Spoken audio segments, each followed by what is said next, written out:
So the format today is we've got a panel here, and then we're going to have a Q&A at the end.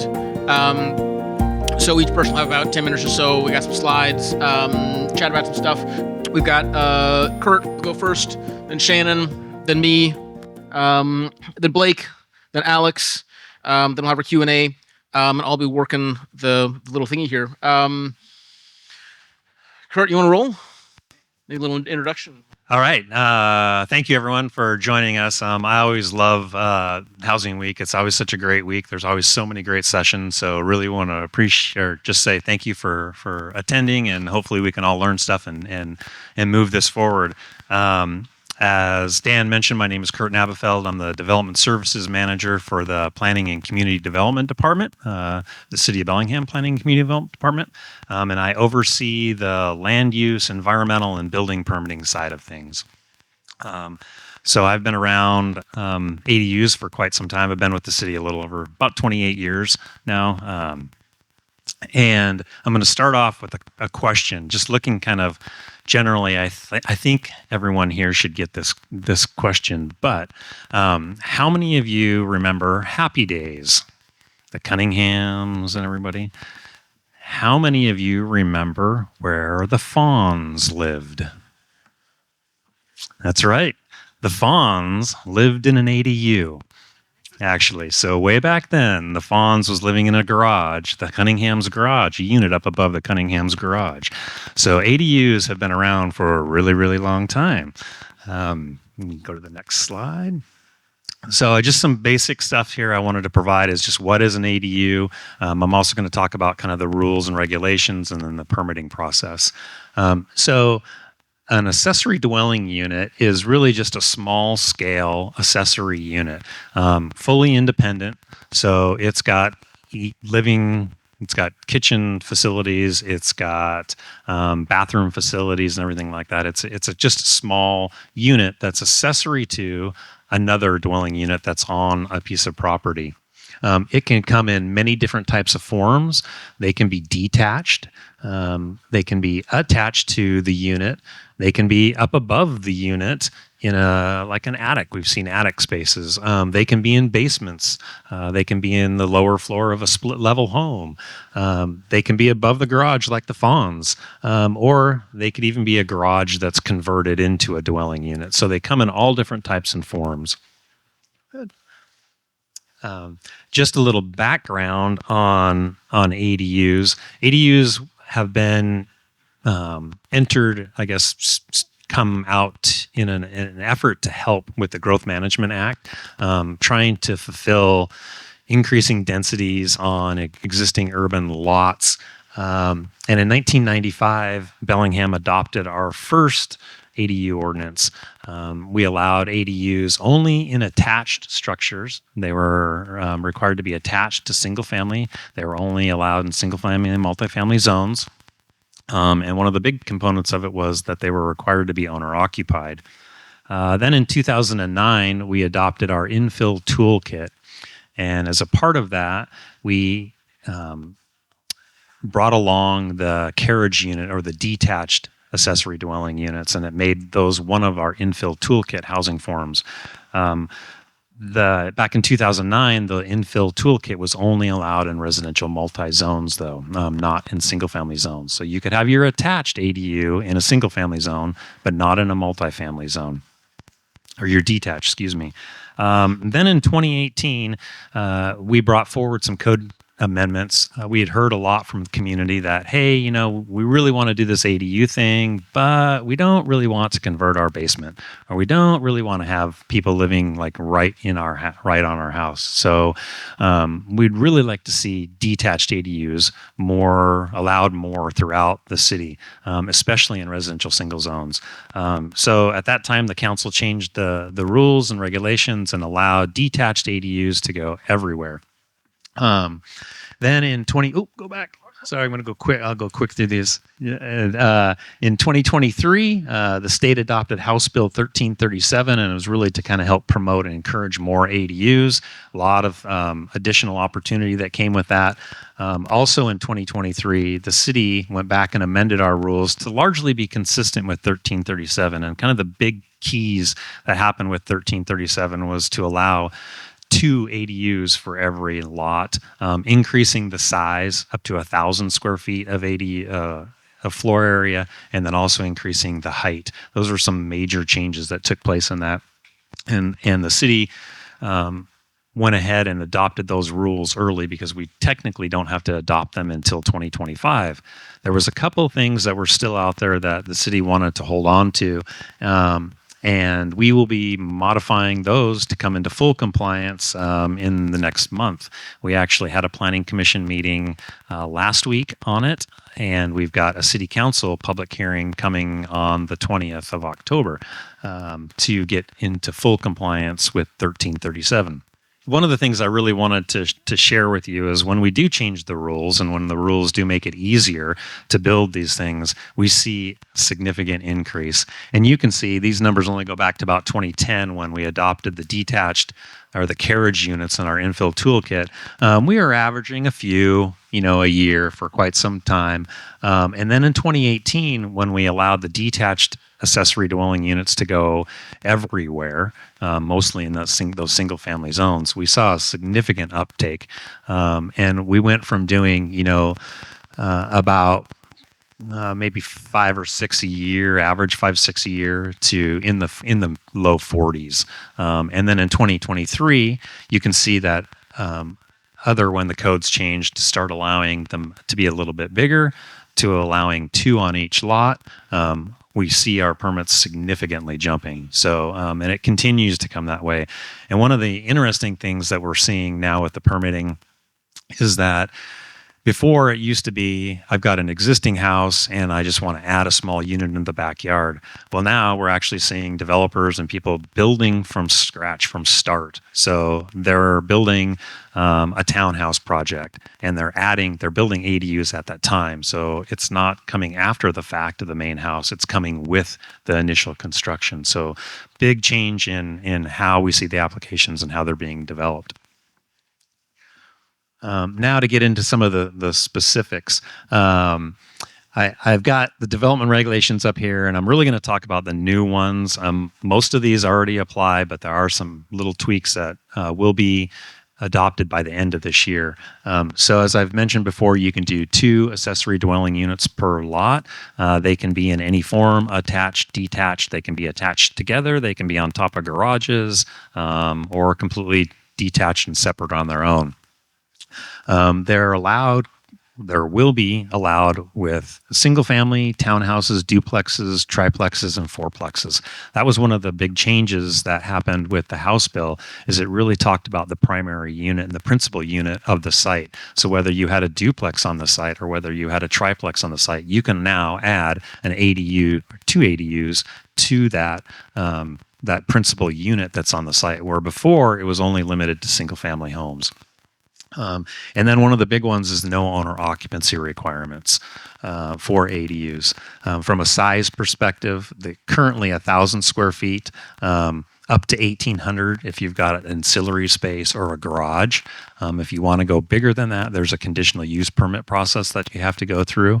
But 1,000 square feet. One of the things that we are also working on is it's the House Bill 1110, which is also known as the Middle Housing Bill. That Middle Housing Bill, it really kind of changes the way we look at it. And one of the main premises of the bill is that it allows up to 4 units on every single family lot, or any lot that's out there, up to 4 units. And then you can get 2 more units on that lot if they're affordable. And the way that we are regulating the development, or proposing to regulate that development, is on a floor area ratio basis. So you can kind of keep the scale of the house and the units with the scale of the lot. So there's some changes there that we'll be taking forward for consideration with the council. Those structures can be 24 feet tall. You need to provide 1 parking stall unless there's parking available on the street. So if there's anywhere you can park in the street near you, you don't have to provide parking for it, or if you're within a half a mile of a transit stop. Currently, you can also do a condo associated with that to split that off and sell that ADU individually. And one of the things that we're bringing forward for consideration of the council on the 20th is to allow fee simple lots to be created if those ADUs are affordable. So really kind of looking at trying to promote the ownership opportunity and the affordability component in that. You can still do a condo, but if you want the fee simple lot, it needs to be affordable. And then just from setbacks, 5 feet off the rear and 5 feet off the sides, whatever housing form you're building up front, the ADU has to meet that housing setback there. Just a little bit of the permitting process here. We've really tried to make permitting ADUs as simple as possible. As part of the mayor's executive order on housing, she established different tiers of permitting priorities. And so whenever we get these tiers, whether they're tier 1, tier 2, 3 or 4, they are prioritized. So they essentially go to the top of the line when it comes to permitting.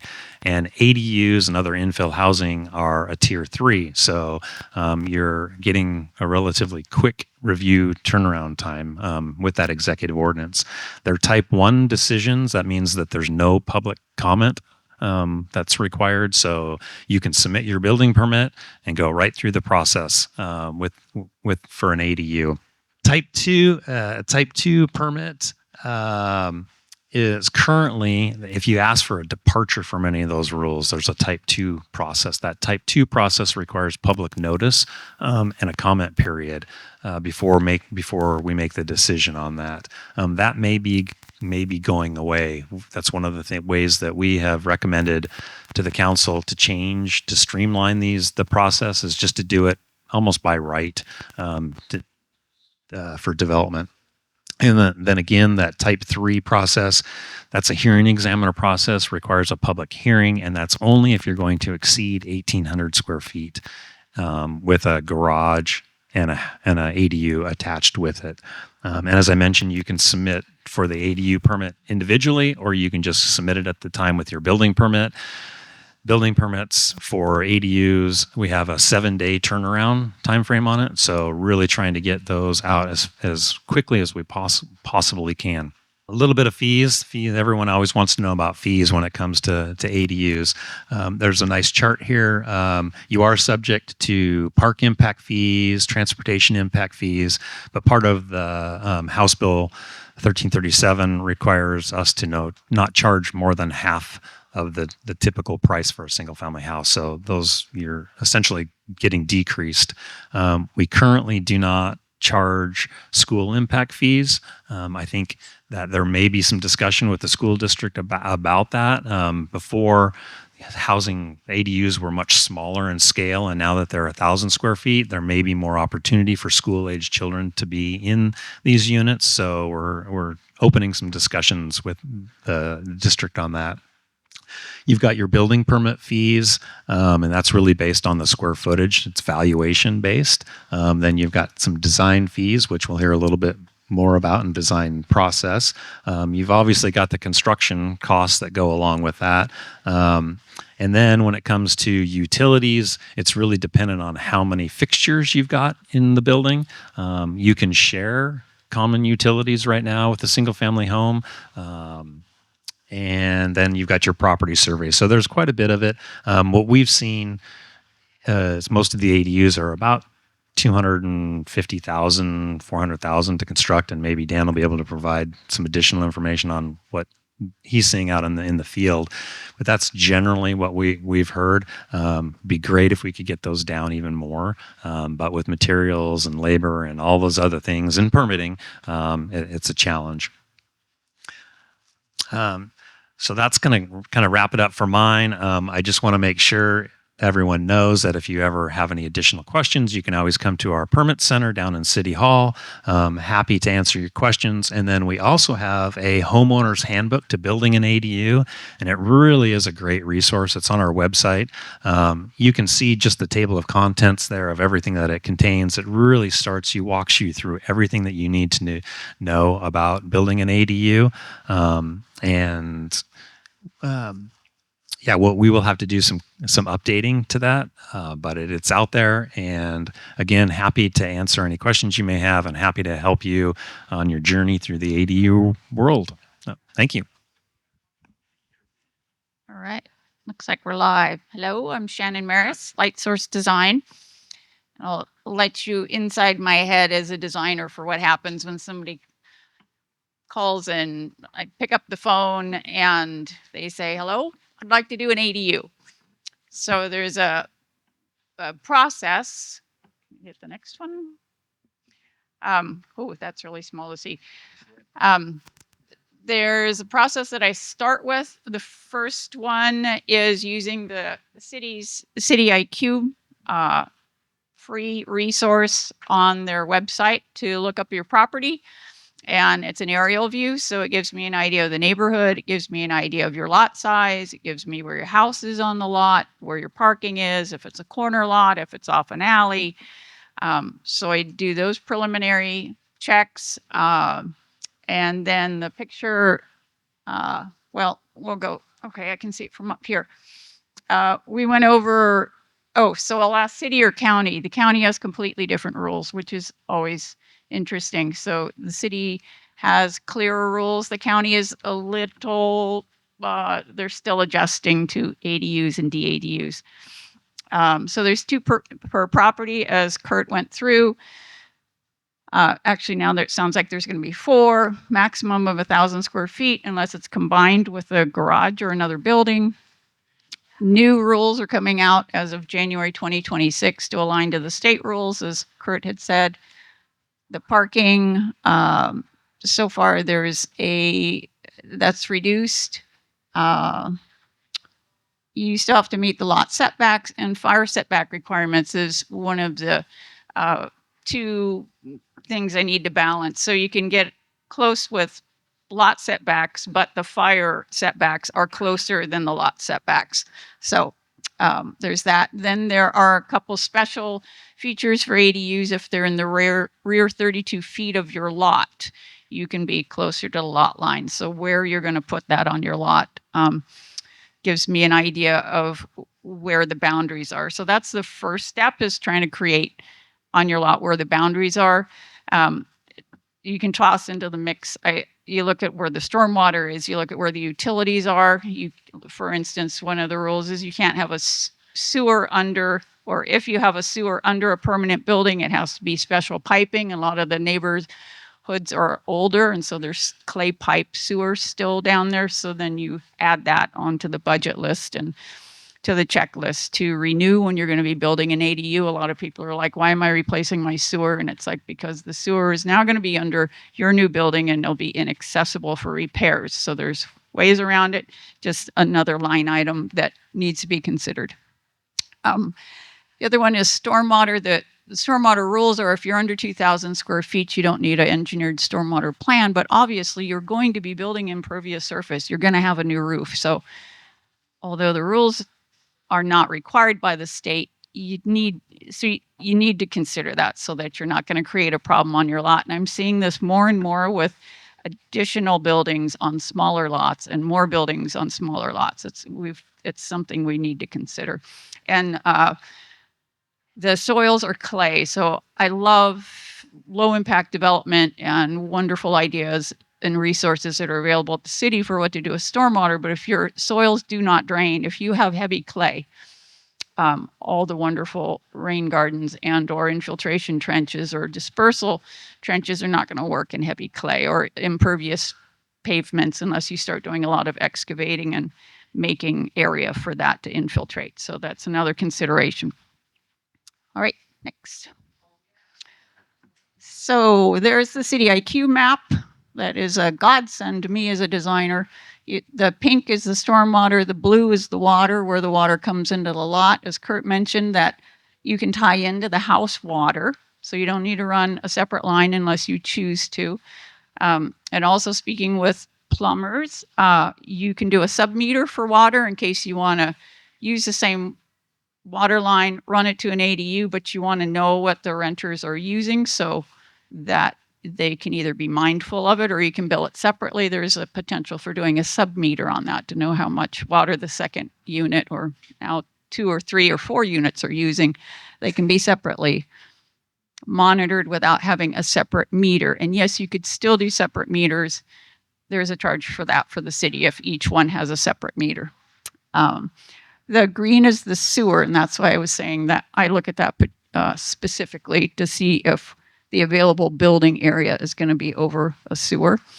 And then on the far right there is a subject property that I dealt with that had steep slopes. So there's a multitude of issues that can happen on a property. One of them is steep slopes. One of them is wetlands, other critical areas, setbacks. That was another one where the sewer was a curveball. The sewer was not where it was shown on the utilities map, and when they scoped it, it turned out that the sewer went over to the neighbor, and the neighbor was tied into their sewer. So part of the project had to bring a new sewer to the neighbor so that it wasn't teed off twice. Let's see on that one. Oh, access. So street access, fire, deliveries, guests, and elders are 4 issues that I always ask. How are they going to get to the front door of this new building? Where are they going to park?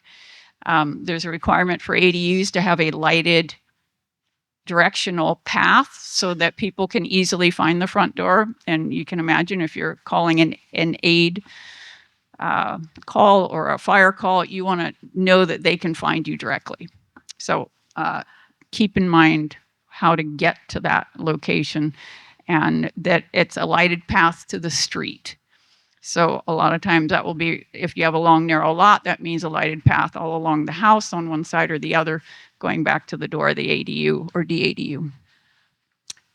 Okay, next. So yeah, we have the where, now we have the what. That's the other question I ask people. What is their purpose for building the ADU? And those are 4 or 5 of the different ways that I am seeing, and all of those will help me decide what the form of the structure will be. And in particular, if it's for an elder, it's going to be a single story, most likely. And as opposed to if it's for a college age person or if it's for a rental, that you could typically have stairs. And the rule of thumb is if you have the ground area to spread out, you can do 2 separate ones. If you have a limited lot size, you tend to go up to make most use of your space there. Okay. And that's so this is great. Adding the details, the required access. I also look at sunlight. We're kind of a dark climate here, so southwest and southeast are your prime corners for daylight. Southeast typically is going to be kitchens and or your morning rooms. Some people would like those as their bedrooms. The afternoon light is lovely for your living room or dining rooms. You don't always get that on a lot, depending on where your lot or where your main house is located, but those are some key areas. I try to avoid putting all the utility rooms that don't have many windows or stairways that may not have windows on the southwest or southeast, unless we bring some window in and use that as a feature. Each lot is different in that I've never been able to reuse a set of ADU plans for those reasons. The sunlight is different, the privacy is different, the views to capture are going to be different. The front door determines a lot of the ADU, where your access is if you're coming in from a car, and once again, emergency vehicles, friends, guests, that determines where your front door is going to be. And then storage needs. Some people are really good at downsizing, and there are other people that have stuff. I worked with a gal who is a photographer, and so she had a lot of photographs to store, and those can't just go anywhere. So that had to be heated indoor space and kind of climate controlled. It's not something you could put photographs in a garage, and it wasn't anything you could put in an outbuilding. So considering those things, those needs. Fixture count, minimums. As Kurt had said, there's a 31 fixture unit. That's not, that's the water units. It's not the fixture itself. So I have a lot of clients go, oh, I only have 8 plumbing fixtures. It's like, no, it's the units, the water units that go to each of those fixtures. So when you're over that unit amount, you need to upgrade your water line to a 5/8 inch, and there's an additional charge for that. It works out to be about $7,000 because you get a credit of $4,000 for your existing residential line. The other thing particular to ADUs and DADUs is that they need accessible shutoffs that are accessible by both residents. So those are most easily done on the exterior. I have done designs where there is a front porch or a porch area where the utilities came up, the water, the gas, the electricity, and this is in case of emergency. So you can imagine if you're in the primary dwelling or you're in the ADU and one of them is gone and there's a fire or there's a flood or there's something, you need to have the other person be able to go over there and shut it off. And it's particularly challenging when you're dealing with an existing building. Like there was one I worked on, and it had the main electrical unit was in the master bedroom. It's like, how are you going to make that accessible to both people? So that didn't work very well. So you can do a sub panel on the exterior wall is one way of doing it. That's another thing to just make note of when you're doing the budgets and when you're doing the details and when you're meeting with your electricians and planning out the access for those. Right, next. So here's the process and timelines kind of summarized. There's the feasibility, which is the city IQ meeting on site to see the site and the utilities. Are there power lines in the way, etc. Feasibility, then the design path is preliminary design. We kind of work ideas out. Final design, engineering, permitting, documents, final permit package. The fees, as Kurt had mentioned, for permit are 25%. For just the staff review of the plan review fees. The final fees are due at the time of final permit. And design costs there's a wide variety depending on who you use. If you're using a friend of yours to design it, or if you're using a very well-known architect, it can be anywhere from $3,000 to $50,000 for design fees.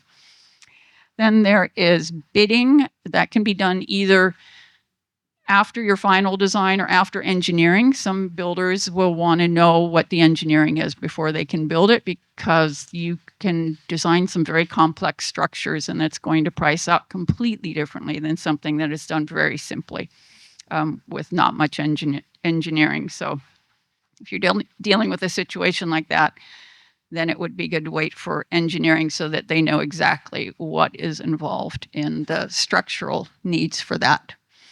You can be looking at demolition and site prep in the meantime while you're waiting for bids, because a good bid takes quite a while. They're going to call all their subcontractors and get bids on those specific plans. So that takes a while to do. And quite often, builder will have a charge for that as well, because it can take anywhere from weeks to months to get good hard bids. And now it's particularly challenging because of tariffs and things. The prices are changing dramatically. So some bids are not good for very long. And so trying to reduce that time frame, you get a more accurate price, but it's difficult to do. And then as mentioned, the permitting process has been expedited in a tremendous way. So much so that when I'm putting in plans for additions and new houses, those seem to go to the back of the pile, and my ADU plans are getting approved like that. So it is making a choice. It is pushing back some other projects. So, all right, next. Some tips: keep it simple, consolidate traffic patterns, doorways, doorway locations. Believe it or not, that determines a lot, especially when you're in a small building. If you don't have hallways, cutting up that space. If you aren't walking across rooms repeatedly to get to different rooms. So I find that's really key to consolidate your walking paths. I think I try to think in plan view and exterior view. So when you're designing your interior floor plan, I'm also thinking, well, if I put a window there, what's it going to look like outside? And does it match with this one? And does it match with the one on the wall? Is there balance there? Sometimes that fine tuning is done in elevation view, but it's always good to keep it in mind. Mechanical and hot water, that's another one that's coming up because there's whole house ventilation needed. There's ERVs, HRVs, tank, heat pump hot water tanks. Those are taller. They also they have vents. They pull, because it's a heat pump, it uses the air from the house to run like a refrigerator, only in reverse. So there's some noise, and B, it needs 100 square feet of airflow in order for them to work. So it's not like an electric tank, water tank, where you can put those anywhere, almost anywhere, literally. The heat pump one, the most efficient one, the one with all the tax rebates, has some special needs. So you have to be thinking in advance where your mechanicals are going to be. The other hot tip I got from builders after doing lots of these is don't chase the square footage numbers. And a 500 square foot ADU is not going to be hugely cheaper than a 650 square foot ADU. So, and it has to do with economy of scale. You have to do a certain amount for every house.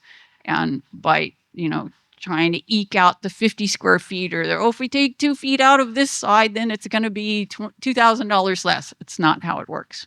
So, and then storage is key. Shared storage space seems to work the best, or designing an attic works really well. Once again, it depends on what you're storing.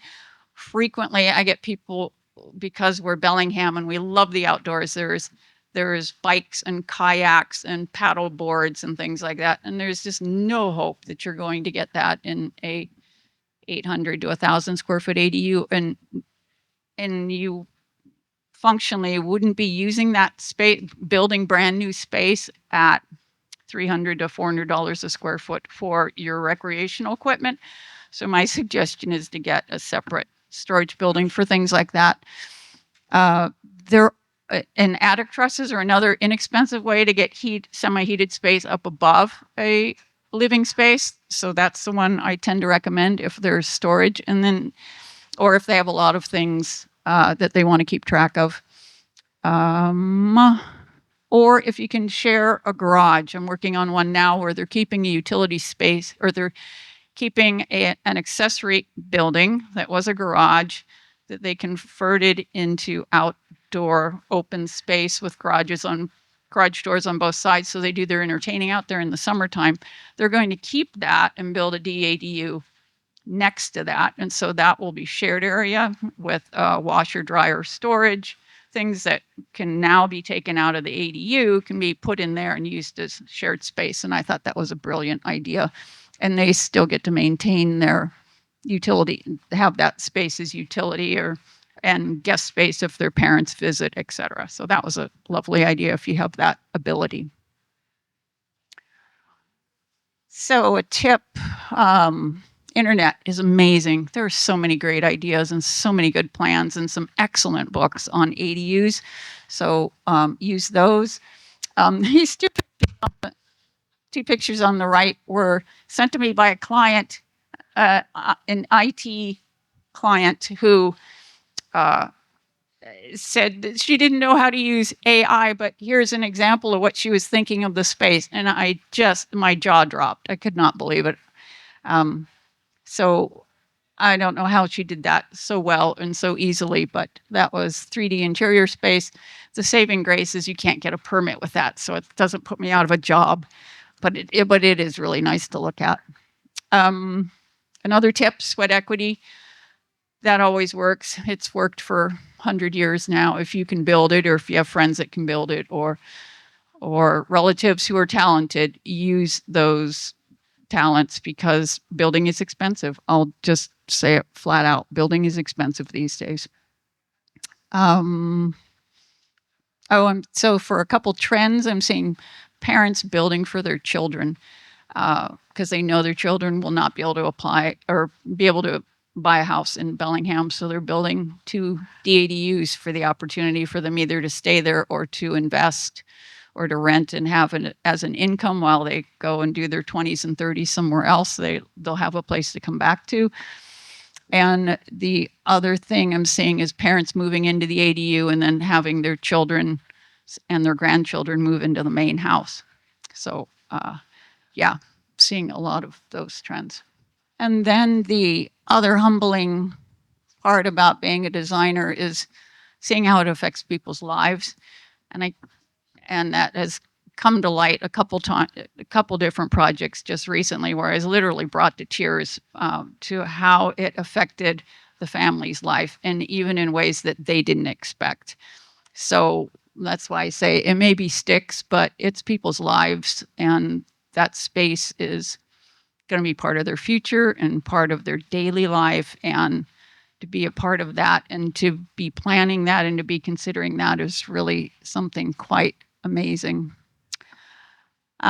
So there's a list of all the amazing ways that I've seen ADUs benefit people. And so I'm thrilled that you're here. I'm thrilled that you're considering ADUs for whatever reasons that you have them. I think it's a wonderful way to do infill in a very graceful way in neighborhoods and provide a lot of opportunities for everyone. So thank you.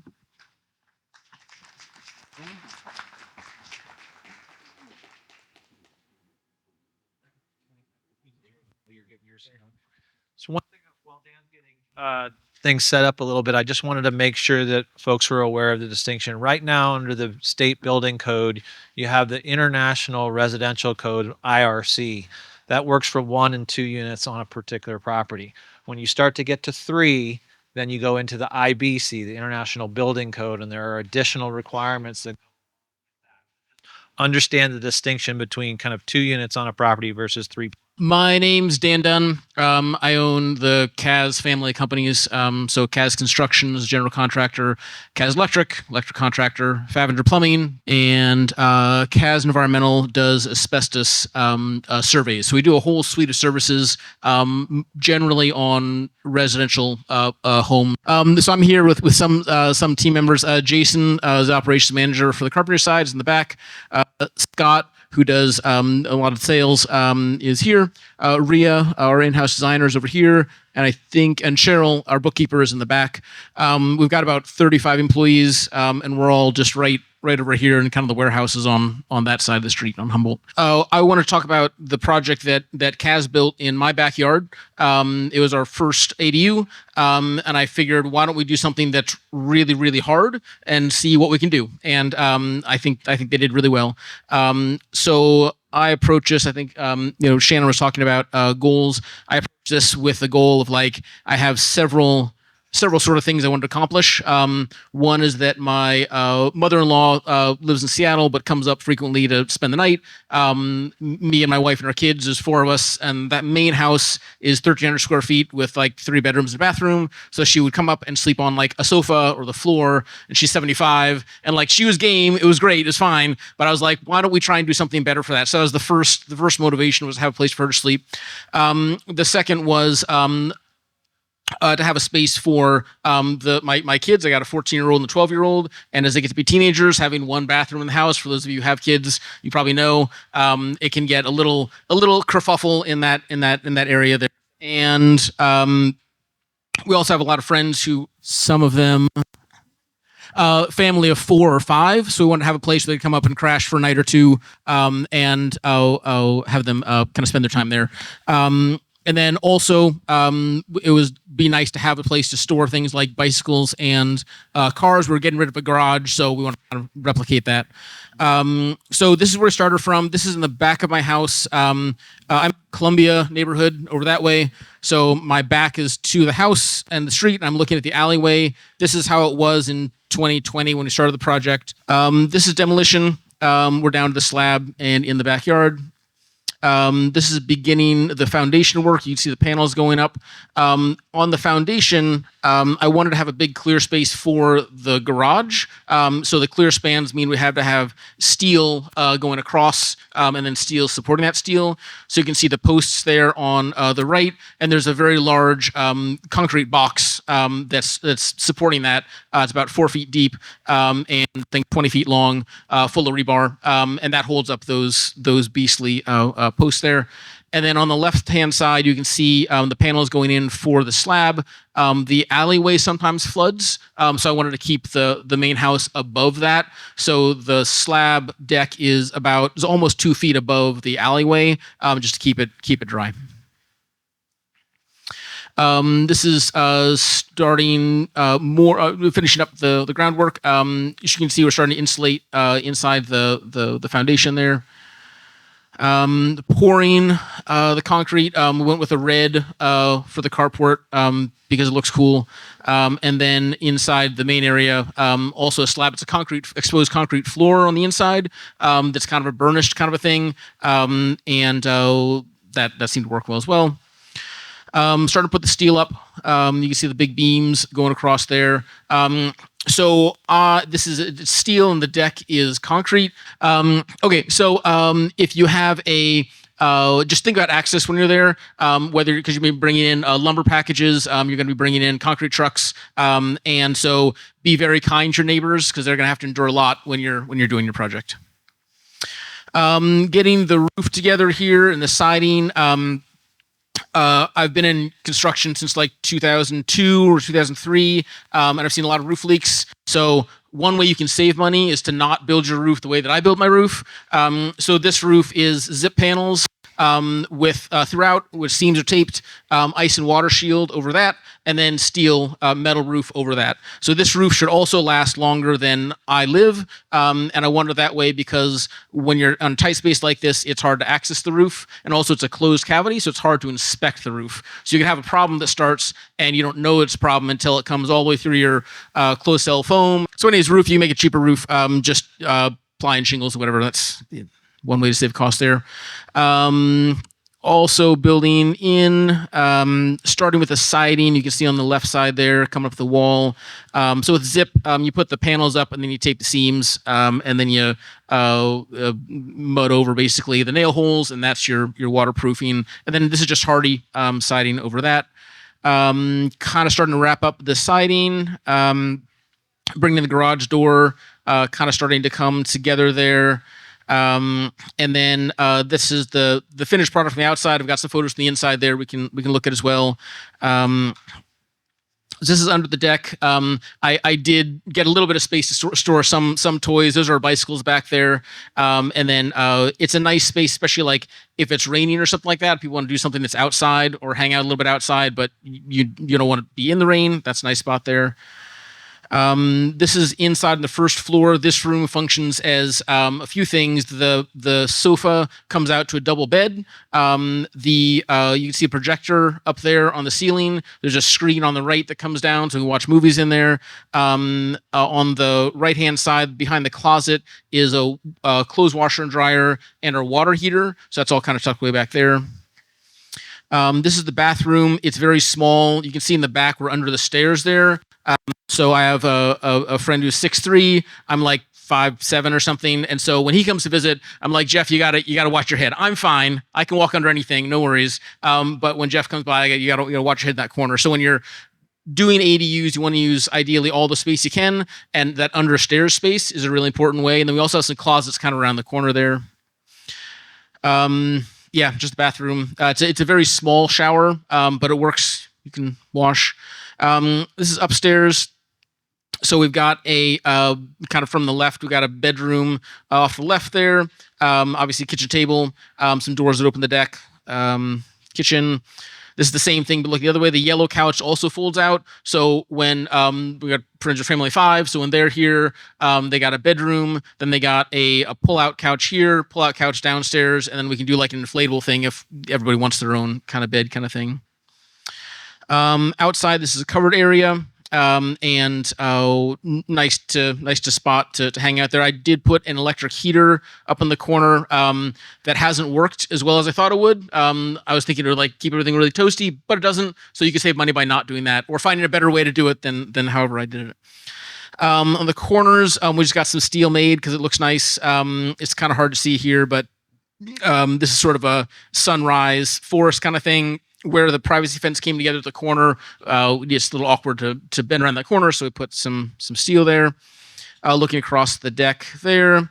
This is from the alleyway. So you can see our electrical shutoffs there in the corner. Yeah, pretty straightforward. That's the garage, and that's everything. So overall, I would say when you start with your ADU, kind of think about what you want it to do. And for some people, some people say, I just want a place and I'm going to rent it out and make money at it. And that's great. And that gives you down a certain path. Some people, it's like, I want a place, like you said, for my kid or for family, or you want something else. And I think whatever you want to do when you're building something is legit. It's your goals and it's your property. So do what you want to do. But kind of maybe verbalize, you're like, really think about those things because it's a long process. And even whether you spend $200,000 or $400,000 on it, that's still a lot of money. And so it's important to do that. Take the time to do it so that you're getting what you want out of that process. Thank you. Good afternoon. My name is Blake Lyon. I'm the Director for Planning and Community Development for the City of Bellingham. I'm going to go through a few things. We heard in some of the prior panelists that folks may be building an ADU and it's going to have a life cycle with it, right? You may think about it from the standpoint where you have an aging, adult that you need to accommodate. You might have kids returning home. You may decide you want to live in that. You may choose to rent it out. One of the things that we're seeing with the larger proliferation of ADUs is people becoming first-time landlords. And so part of my conversation with you this afternoon is to give you a few pieces that go along with that rental component. And my comments are broken down really into kind of two different sections. I'm going to stay at a fairly high level. There's a lot of detail and there's a lot of attorneys that make a lot of money at what I'm going to tell you about. I am not an attorney. So I'm just going to give you kind of the basic framework, but there's also some references in there that if you want to dig into this stuff a little bit deeper, I certainly encourage you to do so. So if we look at the next slide, one of the things you'll see is that the top portion of it has kind of the two primary state laws that I'll get into a little bit, and then the ones that are in green below are the things that are specific to the city of Bellingham. So as we look at the next one, we go into the state laws. Really the main thing that we're going to go through, one more if you would, there you go. The Residential Landlord Tenant Act, RLTA. It's broken out into two primary functions. One is with just standard, what I'll refer to as standard rental units. And then the other one is with mobile home and manufactured parks. I'm not, for the sake of our conversation this afternoon, I'm not going to really talk about the mobile home and manufactured park component of it. It's really going to look into those details. The RCWs is the state law component. So you see that 59.18. There's a long list of information that the state provides in terms of the laws.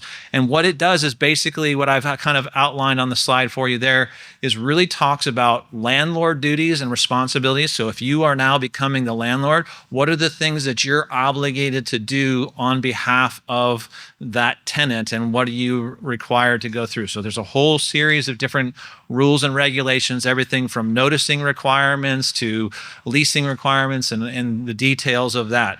Then you have another section of the law that goes through what the tenant's obligations are. You are entering into a contractual relationship and both parties have responsibility in that. And so it's important to know kind of where your responsibilities lie and what the limits of those are so that we don't get into the latter half of this list, which is mediation and arbitration and all the stuff that goes along with that. So it's important to think through some of that. There's some great resources out there in terms of model leases, different things. You can always talk to property managers and other folks that are kind of professional landlords to get a little bit more detail on some of those pieces. But really, I just go in with your eyes open, thinking about it. It's a lot of information to take in, but it's certainly something you don't want to find yourself kind of on the wrong end of that equation, and things get a little more tense. If we go on to the next one, this is a piece of legislation that came through the state earlier this year, which talks about it. So it's House Bill 1217, and it was really the first time in recent history where we have taken on some additional kind of rental protection pieces that come along with that. As you may be aware, the term rent control, often it gets bantered about. That's not allowed in Washington State under that provision. So these are kind of rental protection measures. So we talk about the idea of really wanting to make sure that there's proper notice. You see up there's a 60-day notice so that if you're increasing rents, that you have to provide your tenant that additional advanced notice. It's a little bit different when you're talking about subsidized units. So I have a kind of a note up there that talks a little bit about the constructs there. I think most people in the room are probably not in that world, but there's a very specific degree. If a landlord then gives their tenant that notice of increase or change in the rent structure, then you've got to go through the tenant then has 20 days in which to respond. What the state law also does is caps the rental increase at 7% plus CPI. So CPI isn't adjusted every year. Or 10%. So there's a maximum piece of that. Now it's important, just make a mental note of this, because when I get into the Bellingham stuff, there's a layer to that, okay, that will come back to this piece of it. And it's also important to note that that's over a 12-month period. So they can't continue to do it month after month, for an example. So there is some provisions that go through there. There are things as a landlord where you can qualify for some exemptions. If you have an unanticipated emergency that pops up with a particular unit, or some kind of repair that's in excess of some of that stuff, you can submit through and go through and get qualified exemptions into that. The way that this state law was adopted, you'll see up there the expiration date. So it sunsets there July 1st, 2040. So we've got about 15 years unless it gets extended at some point there. So these are the two state laws that are directly applicable. As we go into the next couple slides, we'll start to see the stuff that's specific to Bellingham. So I'm going to walk through these. First of all, this is our city website. We have a landing page that you see behind me on the screen. And then each one of those sections has ability to drill into that information at a much, much greater level of detail. So if you take nothing away from this, from my comments at least, just write that down, the website, and you can find a lot of this information that's there. So thinking back to that rental notification, one of the things that we at the local jurisdiction level have is, if you mind advancing to the next slide, is an additional requirement above what the state mandates. So we have, in the city of Bellingham, have taken that 60-day notification and extended it an additional 60 days. So we have a 120-day notification. The intent and the purpose behind that is that because we have high costs of living here in this city, people need time to plan. People need time to think about whether or not they can adjust their lifestyle to accommodate that additional rent increase, or whether they need the additional opportunity to look for alternative places to live. And so providing that additional time frame that we have indicated here in the 120 days gives them that lead time that they may need very specifically. And again, that same provision about if you're a subsidized unit still applies even in the local jurisdiction. So it's a little bit different if you're living in a subsidized unit. Okay. Then we go, and by the way, the BMC is the Bellingham Municipal Code, and the number that's referenced in there. So through that same website that I mentioned, the city, you can get access and see the very specific details in these. We also adopted, if you go to the next one, if you will, an economic displacement. So this is, again, where we talk about some of those different percentage requirements I mentioned under the state law. It's 7% plus CPI or 10%. which is the limit to how much it can grow in those periods. The city, through a voter referendum a couple of years ago, adopted a requirement that says if that rent increase is greater than 8%, so even if you're doing 7% plus CPI, if it exceeds 8%, then the tenant is eligible to request assistance from the landlord for relocation. You're increasing it at a rate that they can no longer maintain in that particular unit. And so as a landlord, again, that 120-day notification, the tenant has 45 days in which to respond. If they have requested that, then it goes into this, they have 5 months in which to relocate. And then if they choose to accept that payment, then the landlord has 31 days in which to make that particular payment. And you can see in there that it talks a little bit more about it's 3 times the amount of the rent structure that's for that particular unit. And I should say, you may find that each individual tenant within that space, if you sign a lease for multiple tenants, each tenant is eligible to do that, but the overall amount that they get is capped at what the overall unit rental rate is. Okay. All right. Continuing on, the city also in 2015 adopted a rental registration and safety inspection program. We went through, it started really in earnest in probably about 2016.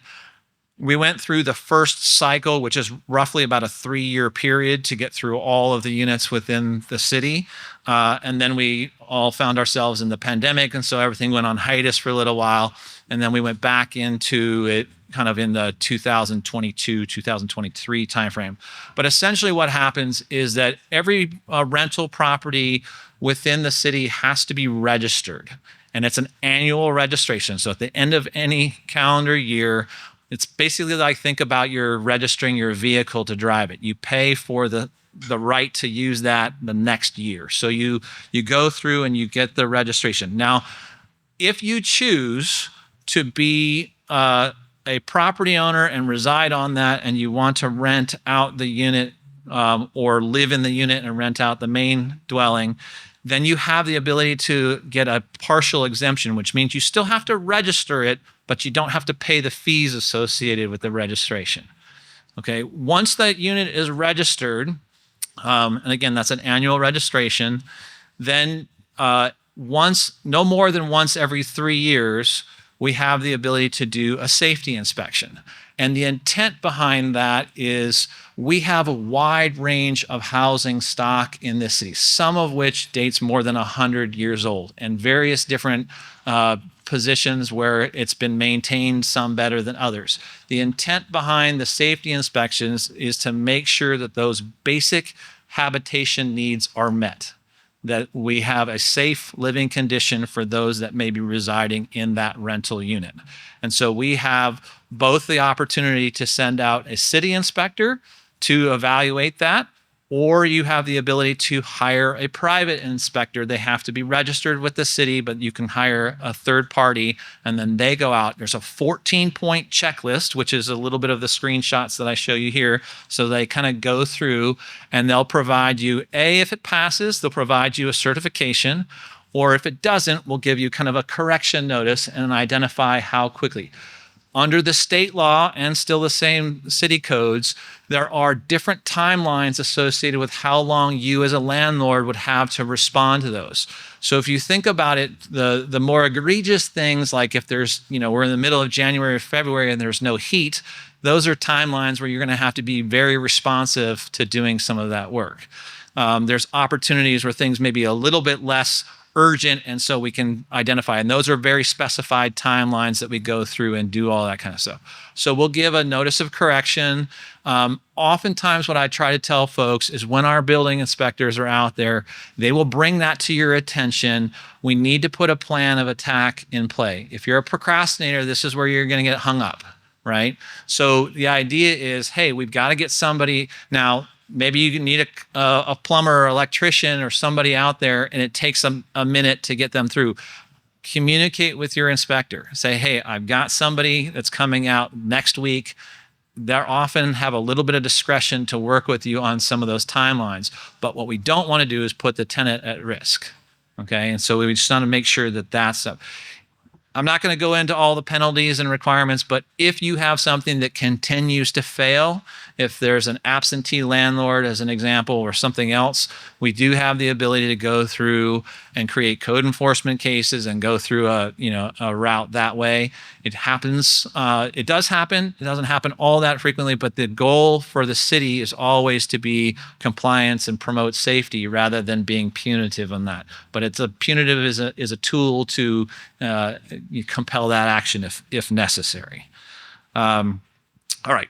If you wouldn't mind continuing on, the next one is one that's fairly recent. The City Council this year adopted a prohibitive fee ordinance that applies.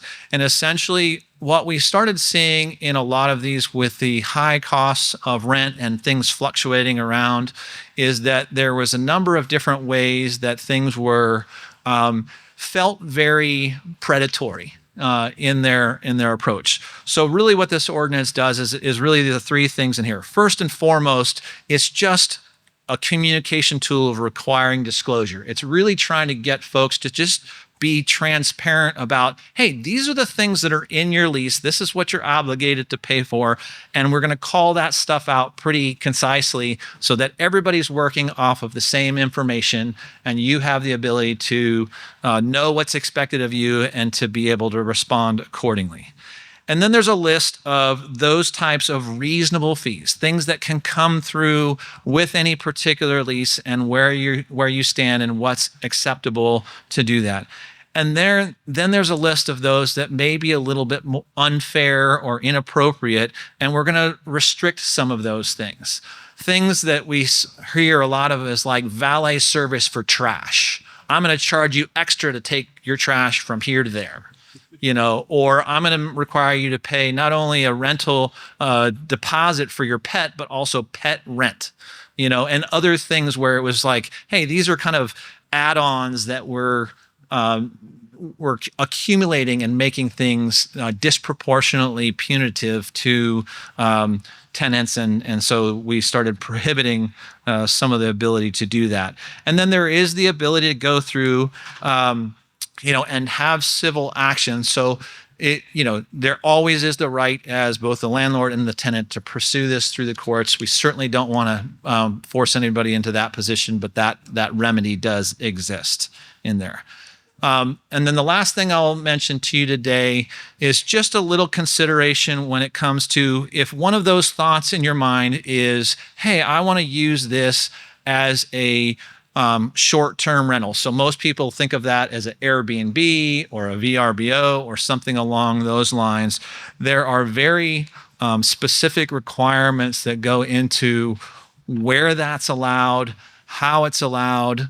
And so I encourage you, I'm not going to take time this afternoon to go through that, but we do have a lot of information on the city's website as well to kind of goes through some of those details. So if that's something you want to not preclude yourself from doing, go into that understanding what the various different components are so that, again, you can be informed, that you can think about ways that you might want to position yourself either now or even in the future. And then I often encourage you all, just these rules can change from time to time. They don't change all that frequently. But it is important to check back a little bit, just make sure you're in good standing and that you've educated yourself so that you don't get into those pain points that I kind of mentioned earlier. So I'm going to stop there and turn it over to Alex, and we'll continue on.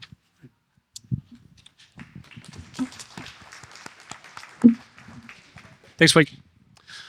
So my name's Alex Ramel. I serve as a state representative for the 40th District, which is South Bellingham, roughly southwest Whatcom County, northwest Skagit County, and the San Juan Islands.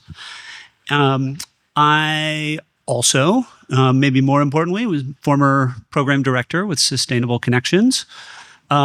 and for a period was an intern in the City of Bellingham's planning office.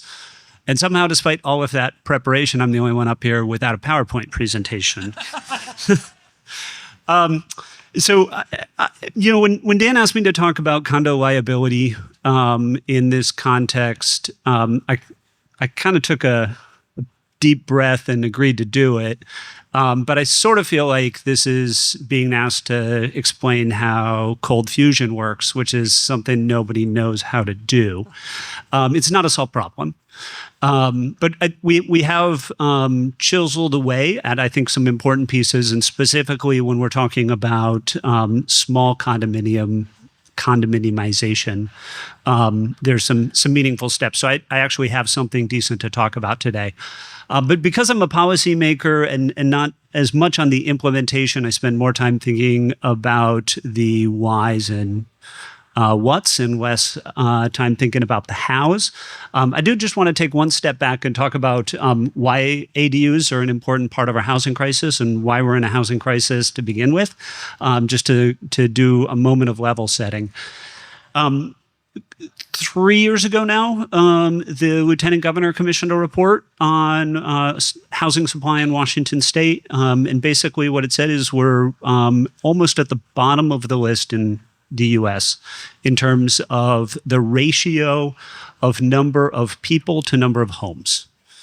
And that is at the core of the problem that we have in Washington. Why are rents skyrocketing? Why is the cost of housing going up?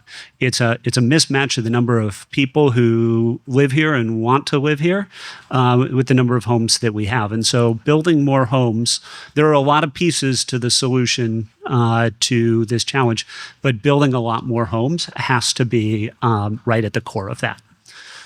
This last summer, I had a chance to do a deep dive into looking around the U.S. and what other states are doing on housing policy.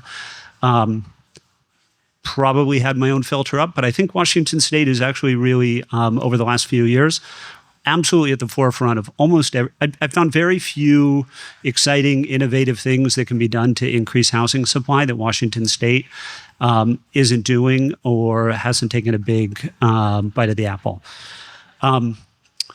ADU legislation is on that list. And I want to talk about why ADUs are particularly important in this context. I think if we project forward to a 2050 or 2060 when we've solved our housing crisis in Washington State and in Bellingham, I don't think ADUs are going to be a huge percentage of the homes that we built. But they are going to be relatively quick to build compared to missing middle housing, compared to transit-oriented development. We can deploy quite a few homes relatively quickly using tools that we already have, using construction techniques that builders are already familiar with. It's relatively easy to do. So I think it is in terms of how do we quickly get more homes out there so that we can start to make a difference in the housing supply crisis? I think ADUs do play a particularly important role there. Because they're smaller square footage, this has already been talked about. They're not maybe as inexpensive as we might wish they were, but because they're smaller square footage, that's going to tend to make them a more affordable option. And so that is, I think, an important part of how do we think not just about how do we get enough homes, but how do we have a mix of kinds of homes that are that are available to people at the range of incomes that people have in this community. And then it's infill housing. And that is particularly important to me as somebody who's in this job because I want to do two things. I want to solve the housing crisis and I want to turn the tide on climate change. And building homes in places where there's already services, near bus stops, near jobs, near schools, brings down not just the cost of housing, but brings down the demand for overstrained transportation infrastructure, brings down the need for more roads, more cars, and correspondingly more greenhouse gas emissions. And I think also, at the same time, builds more of the kinds of neighborhoods that most of us would imagine ourselves wanting to live in. And you touch on that when you sort of think about, family members living next door, but really having compact neighborhoods that are walkable means having more neighbors who you have a relationship. That means more eyes on the street, more people that you can have over for a cup of coffee or a glass of wine, more people you can turn to when you need somebody to watch your pet or watch your home. So I think ADUs really do a great job of tackling all of those problems, and that's why I'm excited to be part of thinking about how do we advance this. So the piece that I'm supposed to talk about today is condo liability, and so Blake was talking about what about when these units are rentals. The flip side of that is sometimes we want to condominiumize them and sell them, and we have a real challenge with condo liability. In Washington, I think it is broader. When I mentioned that that report I wrote earlier this year on housing solutions around the country, I had my eyes open to try and find other states that have tackled and addressed this problem. I did not find any. That is in part because it's a little bit unique because we're an especially rainy climate. And the problem that we face, if I'm sort of summarizing different sources here, is that when we build multifamily housing in particular, there are frequently imperfections in the way that it's built. It gets wet. There's punctures in the vapor barrier. There's other imperfections, but the biggest ones relate to mold and moisture intrusion. And the condo liability rules that we have what's called an implied warranty, which means even if the builder didn't make a commitment, there's an implied standard that is expected to have been met when they sell it. They didn't sell it as is. And consequently, the homeowners association has, I think in the law it says up to 4 years, and then you can extend it a couple of years after that. So you have up to 4 years to identify any defects. And then if those are identified, then there's the chance to sort of turn around and ultimately rely on the builder or more frequently their insurance company to pay for those repairs, which can be extremely expensive.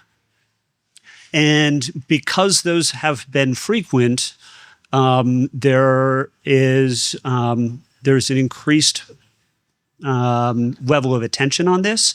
And there are attorneys who's have a big part of their business model is looking for these defects and representing homeowners associations.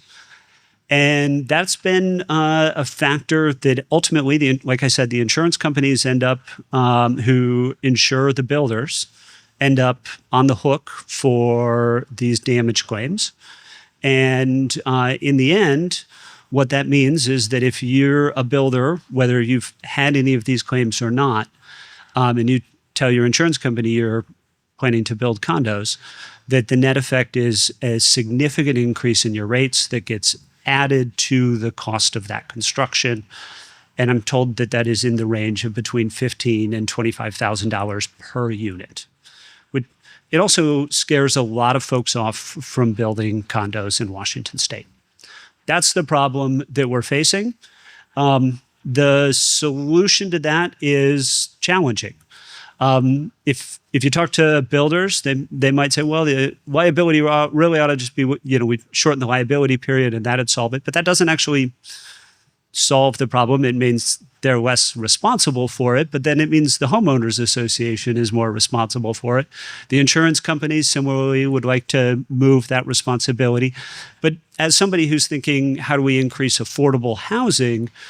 If the homeowners association ends up responsible for those repairs, that just gets added to, that becomes a significant added cost for those, for everybody that owns the condos in additional special assessments for those homeowners associations or condominium associations. So, very open to suggestion from anybody in the audience who has a better solution than just sort of shifting around the blame. I believe that eventually the solution needs to be that we need to have higher set of standards that prevents that moisture intrusion, increased inspection and verification that the work is being done properly, so that we avoid causing the problem that is the source of that liability in the long term. Don't have that solution ready to offer, but that's sort of my long-term thinking on it. All of which is, sorry, this is a long story, but all of that is mostly about multifamily housing.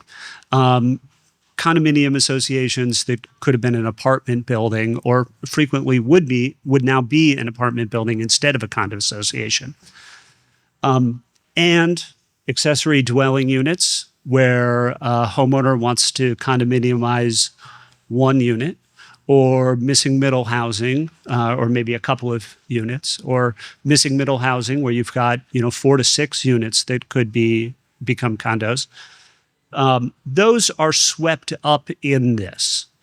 And so the good news that I have to offer today is that last year we did pass legislation aimed at trying to separate off these smaller condominiums from the larger challenges. And so House Bill 1404 did pass last year. It was led by my colleague Jamila Taylor from Pierce County. And it does a couple of things. It tweaks the language around those implied warranties. I'm not sure that that's going to answer the insurance company's questions, but it may help it a little bit. But it also says that in the case where there is a condo association of 12 units or less, and there is an express warranty, there is no implied warranty. So that means that if you're a builder and you have an express warranty that says this is what's covered, this is what our commitment is, then there is no additional implied warranty, which is the source of this uncertainty that's driving the insurance prices. So I'm very hopeful that as the insurance market recognizes this legislation, that's going to take a couple of years, but as the insurance market recognizes the impact of this legislation and says, oh, that does, we still have some risk in the larger condo associations, but these smaller associations are now a different animal under state law. We believe that those can be treated differently, and some of those significant bumps in the insurance rates that we've seen, we can hope that those will decline substantially. And unfortunately, like I said, I don't have this has all been solved. This is very much a moving target. We have done a couple of things over the last 4 or 5 years. I think this is the biggest one, but we've done a couple of things over the last 4 or 5 years, and each time we have this sort of like pass the law, watch it get implemented, see if the insurance companies react and start bringing down those prices. I'm hopeful that this one will have a big impact, but we have a little bit of a wait and see on that right now.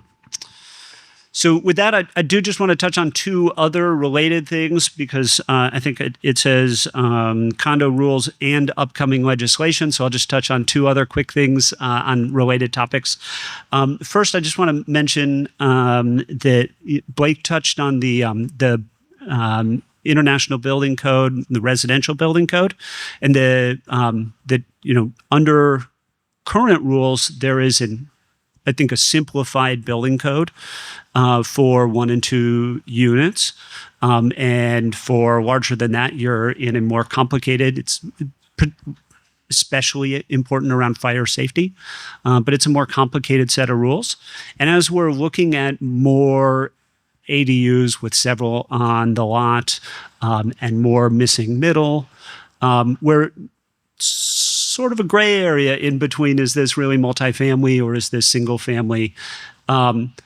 Washington State has taken a big step. We've asked the State Building Code Council to come forward with a set of rules that would apply that easier residential building code to projects of up to 6 units. And so the Building Code Council is, which I serve on is in the middle right now of sorting out the details of how do you apply that.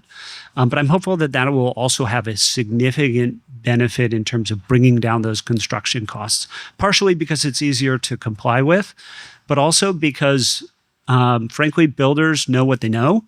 And when you're asking a company that has predominantly been in single-family construction to go learn a new set of rules, there's a steep learning curve.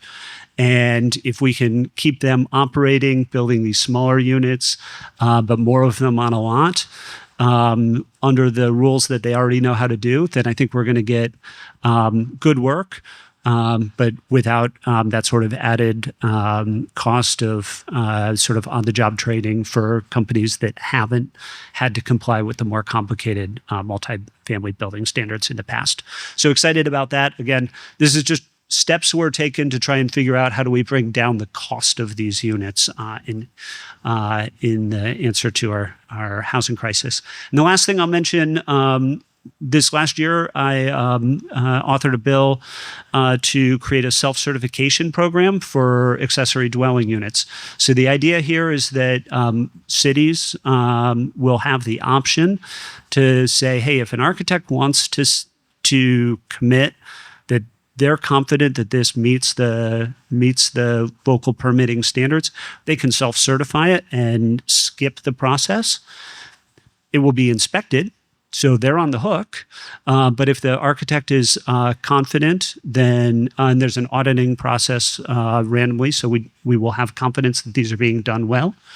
But if the architect wants to do that, that's a way that they can move ahead a little bit more quickly. We can say yes to more of these projects a little bit more quickly, and again, bring down the cost. We're going to evaluate that program after it's been in place for a couple of years and continue to see if there's chances to expand it. I asked Blake earlier if I was able to announce that Bellingham is going to be one of the first cities to implement that self-certification standard. I'm unfortunately not able to make any announcement about that yet, but that office is very busy implementing rules that we've put in place over the last few years for missing middle housing and ADUs and a few other important things. But I'm hopeful that in a few months, when all of the deadlines for doing that are done, that they'll look around for something to do, and this will be at the top of the list. So thanks again for the chance to talk today. Looking forward to questions. We're going to get to the questions one second. I just wanted to elaborate a little bit on what Alex was saying. One of the things that you should be aware of if you own your property is often, especially if you're carrying a mortgage with a fairly low interest rate, one of the things that comes into play if you are thinking about creating a condominium for that ADU is just talk with your lender on that kind of stuff. Oftentimes that triggers refinancing the entire property. And so you don't want to go from a situation potentially where you're at, let's say 3%, and now the whole property goes up to 6%. And so it's important to kind of, again, pay attention to those things, talk with your lender, understand the implications. The ownership model is absolutely something we want to support, but just know eyes wide open when you go into that kind of stuff. Questions? Who'll do questions first? Perfect. Go ahead, and I'll just repeat your question. I'll start right here in the front. Yeah, the question was what counts as ADU space in a project, in this project here. This began permitting like 2021, so well before what we can do now. So the open deck doesn't count. The garage doesn't count because it only has 2 walls. You have to have 3 walls to make it a space there. So it is 790 square feet, something like that. So my limit at that time was 800 square feet. So we're just under that. So Kirk can probably elaborate on this a little bit more, but there's 2 things that I want you to be aware of. One is the actual square footage of the unit itself, and then the other is what we call lot coverage or impervious surface. So that deck and the slab that you saw in there would count towards that lot coverage piece or the impervious surfaces piece, but not to the square footage of the actual unit. So there's a couple distinctions to make there. Yeah. So the question was that why not allow fee simple lots for all ADUs? Because our current codes allow for the condominiumization of them.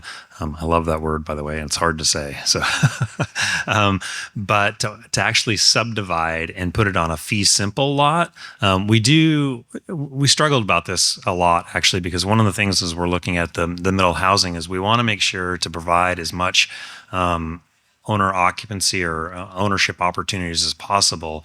But we also thought that it was really important and it gets challenging because you get two ADUs per main or per principal unit. If you start segregating those off, which one's the principal unit, especially when I can have 4 principal units on a lot now. And so it became very challenging. And so we thought that it was most important to allow and to really push the affordability component of it, and to offer that way, to go that way for the fee simple versus just allowing them outright. So trying to encourage construction of ADUs, but also trying to encourage that homeownership opportunity there, and the affordability component, right? To really, I agree with Alex that the smaller units definitely bring that price down, but maybe it's not enough, and so that we still need affordable units, and having that option is what we're looking at right now. Oh, I'm sorry. Blake wants to add a little context there. Sorry. I get to add a little bit of the wonky part of this. So in 2021, the state identified housing target allocations. So each county in the state of Washington has now been given kind of target housing numbers for our growth period. So we now have a target number in Whatcom County for the next 20 years of 34,000 units and change. And one of the things that comes into play in that provision is that we now have to start looking at homes that are available at different income bands associated with it. So not just everything being market rate driven. We've got to look at things that are it's all based off of area median income, but just shy of 2/3 of that housing allocation that we have to meet has to be available below 80% of AMI. And so to Kurt's point, the middle housing, the natural affordability that you get with creating more units, smaller units, those types of things, absolutely is necessary. But to get into some of those, in that deeper affordability, the ADUs may help support some of that, especially if we get that requirement. There's also subsidies that are needed to support some of that. Bellingham is very, in my opinion, very progressive in that we're spending about $14 to $15 million a year on subsidizing those different housing. The need is probably tenfold that. So anything we can do, all of those pieces that try to drive that kind of stuff is part of what we're trying to do to meet those housing targets and those needs. The easiest way, so what's the difference between the IRC and the IBC? I'm going to be a little dramatic in this, but the IBC, like I said, is 3 units and greater. So the same code requirements that I would need to build a 200-unit apartment building are the same that I would need to build a 3-unit. So when you think about things like, fire code requirements, building code, the level of expectation is much higher under the IBC than it is. So especially when you start thinking about if you're orienting units on the property vertically, and you're stacking them, you have different things like pressurized stairwells and fire unit separation between buildings. So just the level of construction standard is significantly higher. ADA potentially, certain size buildings, you start to get into elevator requirements. You're not going to get that at 3 units, but those kind of things start to come into a bigger factor. And so what Alex was talking about between those, what the State Building Code Council is trying to do is what they call a multiplex, which is looking at it up to 6, looking at some of those critical life safety components and making those eligible for those units that are 6. Another thing that the State Building Code Council is looking at is what's done over much of Western Europe, which is single stairwell buildings. So when you have a building that's up to, let's say, 4 stories, being able to provide a single stairwell instead of 2 stairwells and an elevator, it just adds expense. It limits floor area that you can build for those units. And so there's a variety of different things that come into play with that. Yeah, just for everyone, I think the question is ADUs and construction in general right now are so expensive. How do you go about making it work? And especially from a rent perspective as well. I think I summed it up. I can say, and I'll lead off of what Alex said. Smaller units typically cost less, right? And so that's one way that we can look at affordability. And it's not going to be as cheap as it was, 10 years ago, 15 years ago when we first started seeing these and started pushing these. I can remember when it was 100,000, to do it. And now it's substantially more. So it is definitely challenging, but constructing everything is challenging right now.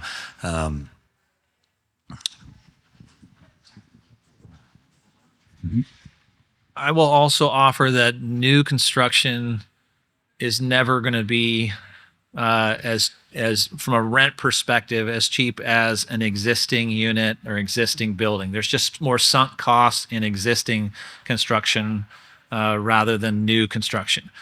The thing that I'll just make a little comment on is that when we talk about affordability, there's the capital A affordability that talks about subsidized, where you're actually getting, additional funding for the tenants in there, or there's rent restrictions around that kind of stuff, or you have to be income qualified.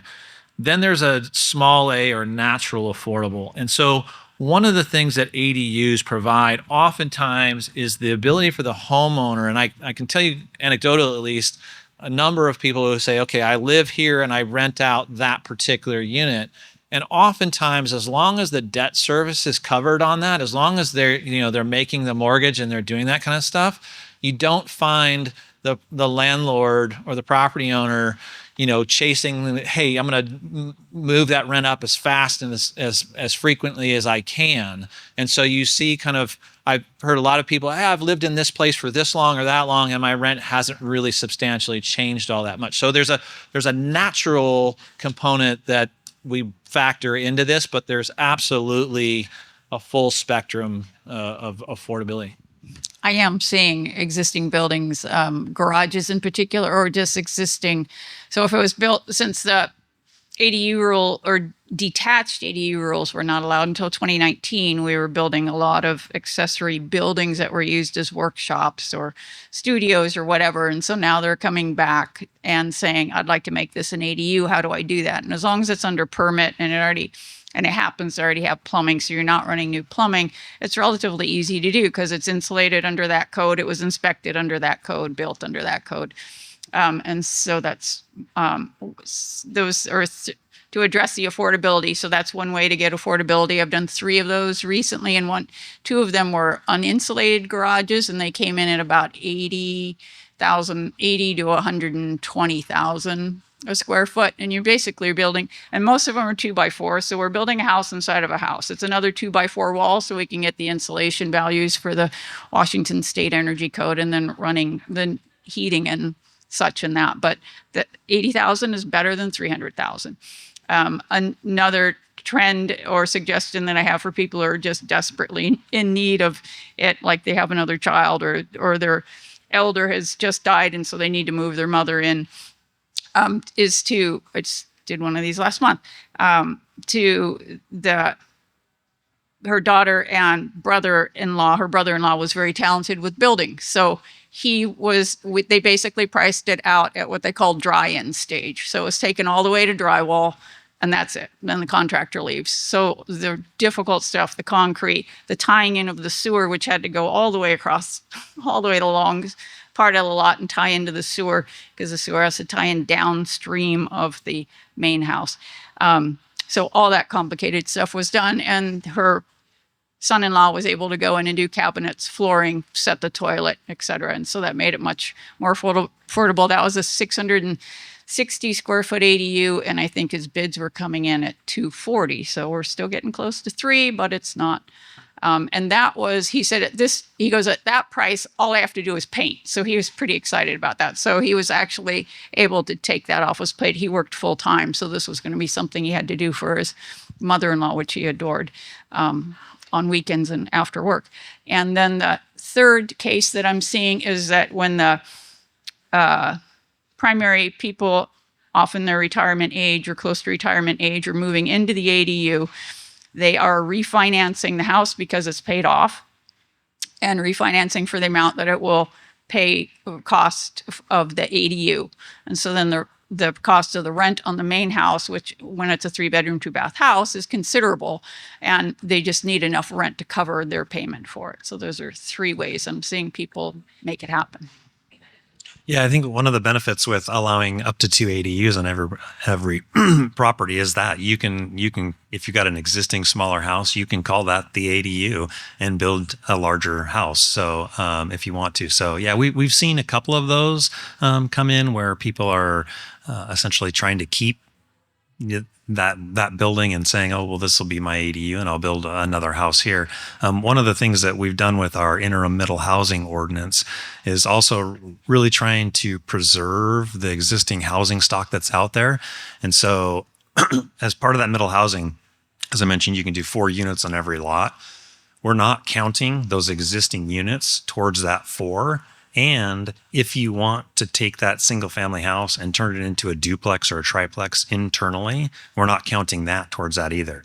So, kind of taking this, it may be costly to do that, but we're leaving it wide open. And in trying to keep that existing housing, but also keep the character defining aspects of those existing structures as well, too. Thank you all very much, and have a great rest of your day.